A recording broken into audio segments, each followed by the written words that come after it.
President Trump is openly talking about simply giving Ukraine to Russia because, frankly, Vladimir Putin owns our president. We don't know why, but it's obvious that Trump is essentially an underling of the little Russian man who frightened him at their 2018 Helsinki summit.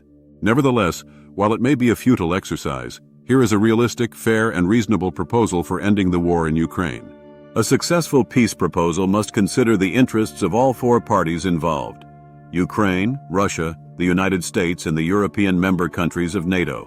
Russia's needs are understood, keeping NATO troops and weapons far away from its border, thereby saving face for Vladimir Putin, whose special operation has turned into a military debacle with no end in sight.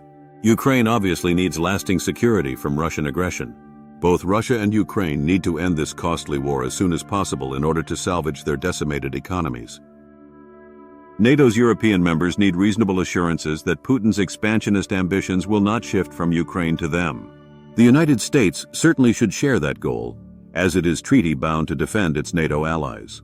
The U.S. definitely shares those allies' desire to reduce, if not eliminate, the countless billions in military and economic aid provided to Ukraine. All the parties' needs could be met by an agreement making Ukraine into the Switzerland of Eastern Europe, a neutral buffer zone between Russia and the rest of Europe. NATO would also agree to deny Ukraine NATO membership, so long as Russia gets out of Ukraine and abstains from further incursions beyond the borders set in 2014. Even as a neutral country, however, Ukraine could still be protected from future Russian aggression by an alliance with NATO, albeit one that does not allow NATO troops or equipment to be stationed in Ukraine.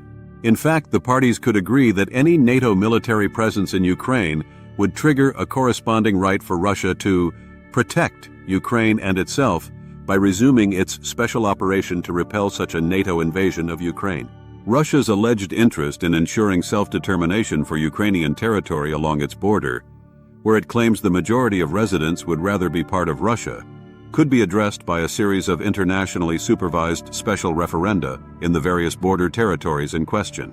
Besides monitoring the integrity of the elections themselves, the neutral international supervisors would determine the sizes and configurations of the border regions appropriate for such referenda.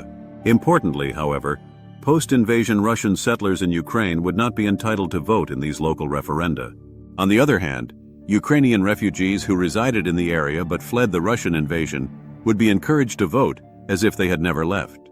A similar referendum could be held in the critical seaport of Crimea, which Russia seized in 2014 because of some highly regrettable appeasement by the United States and its European allies. If the vote in Crimea is very close, a partition of Crimea into Ukrainian and Russian sections, both with access to the sea, might ultimately prove to be the best solution.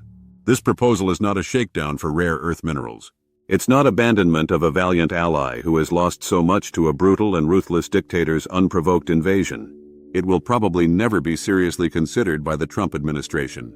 But it needs to go on record as what would have been the right thing to do.